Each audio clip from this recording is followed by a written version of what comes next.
տարիներ շարունակ, հիմա ինքը բռնապետության զոհ է դարձել, Հայաստանի Հանրապետությունը դարձել է բռնապետական, քաղաք բանտարկյալները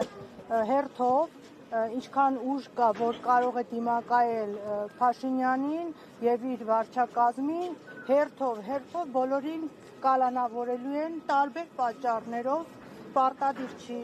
ինչ-որ մի բան արած լինի, կարևորը որ կարենան մեկուսացնել։ Հիմա այդ գործընթացն է գնում, եթե ժողովուրդը չմիավորվի, եթե ուղեղները չմիանան, հայ ազգի նվիրյալները չմիանան, հերթով բոլորին բանտարկելու են, մեկուսացնելու են, ժողովուրդը մնա առանց ղեկավարության, մնալու են Փաշինյանի հույսին։ Ինչքան շուտ է, եթե մտավորականներ կան, հայանպաստ, հայրենանպաստ, հայրենիքին նվիրված մարդիկ կան, գլուխներ կան, ուղեղներ կան, պետք է բոլորը միավորվեն։ Այսօր Դավիթ Համբարձումյանի համար ենք եկել, վաղը մյուսնա լինելու քաղաքական բանտարկյալները շատանալու են։ Ես ընդհանրապես ստեղ ուզում կոչ անեմ, որ գիտակից մասան, ով որ զոմբի չի, հասկանա, որ Հայաստանի Հանրապետությունը վերանում է, կորցնում ենք մենք պետականությունը, դառնալու ենք թուրքերի ինչ-որ մի հատ Թուրքիի տիրապետության տակ ինչ-որ մի հատված, հողի հատված։ Եթե մենք միջոցներ չձեռնարկենք, հենց այդպես լինելու է։ Մեղադրանքը, որ առաջադրվել է։ Մեղադրանքը սուտ մեղադրանք է,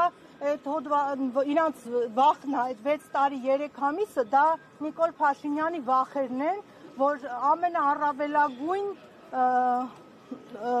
ժամկետն է տված, որ ինքը մեկուսացնի,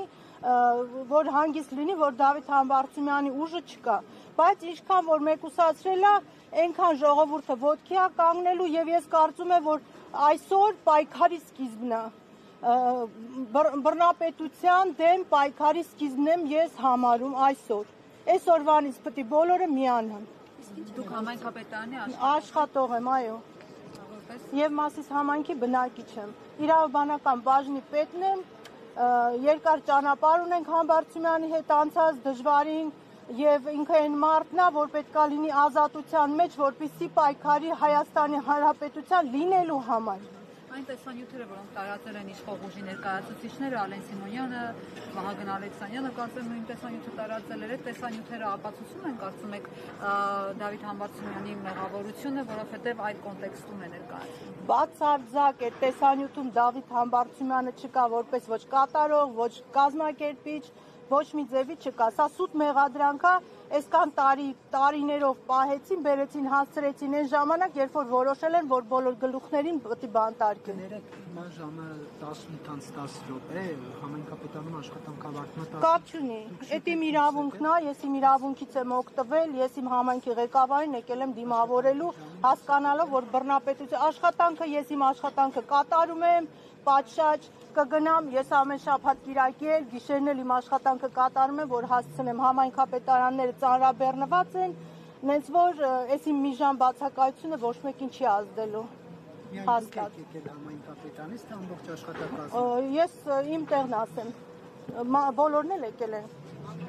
ամբողջ աշխատակազմն էլ եկել է։ Առանց բացականների կմոտենաք, Սրանից դուրս գալը իմաստ չուներ, այսինքն գալու էինք ում դիմավորեին։ Ճիշտ է, մենք հասկանում ենք, գիտակցում ենք, որ կարող է սա հենց ինքնաթիռից տանեն իրեն, մենք չտեսնենք, բայց մենք ուզում ենք, որ Նիկոլ Փաշինյանն ու իր աշխատակազմը տեսնի, որ ժողովուրդը կանգնած է քաղբանտարկյալների կողքին, անմեղների կողքին, որ կեղծ մեղադրանքներ են առաջադրվում հայրենասերների նկատմամբ, այդքանը որ ուզում եմ, որ բոլորը հասկանան, նամանավանդ այն մարդիկ, ովքեր 18 թվականին եւ դրանից հետո մյուս ընտրությանն էլ ընտրել են եւ հիմա գիտակցում են, որ իրանք սխալ են արել, որ Նիկոլ Փաշինյանն են ընտրել, առանձնապես իրանք պետք է առաջի տեղը բոլոր դրսի պայքարներին գան ներկա գտնվեն, որ ցույց տա, որ իրանք փոշմանել են, որ սա սխալ է, գնում է հայրենիքը դեպի կործանման եւ լռելը հանցագործություն է։ Այսօր մենք տեսնում ենք, որ հակասահմանադրական գործողություններ են կատարվում ամենուր։ Եկեղեցին, երբ որ սահմանադրությամբ նշված է, որ եկեղեցին անջատ է պետությունից, հիմա վարչապետը որոշել է, որ պետք է մտնի եկեղեցում կարգ ու կանոն հաստատի։ Ոնց ով է բասրա այս հարցով պատասխանատվության ենթարկելու։ Ինքը մտնում է իր լիազորությունները վերազանցում ամեն ուրեքա բացի իր գործից, որ իր գործը հայրենիքը պաշտպանելն է, ինքը ամեն ինչ արեց, որ մենք հայրենիք չունենանք։ Հայրենիքը այսօր բաժան է, մեկը ճանապարհի անվան տակ, Արցախը նվեր տվեց, թե վաճառեց, հիմա մեզ սարքում է թուրքի բաժին։ Բոլոր հայերը պետք է գիտակցեն, որ մենք վաղը դառնալու ենք Հայաստանում փոքրամասնություն, ազգային ժողովում լինելու ենք մի ձայն։ Պետք է այդ հասկանանք։ Սենց լռելով, ինչքան մենք լռեցինք, ինչքան ամիս անցավ, այնքան ավելի դժվար է լինելու հայրենիքը պահելը։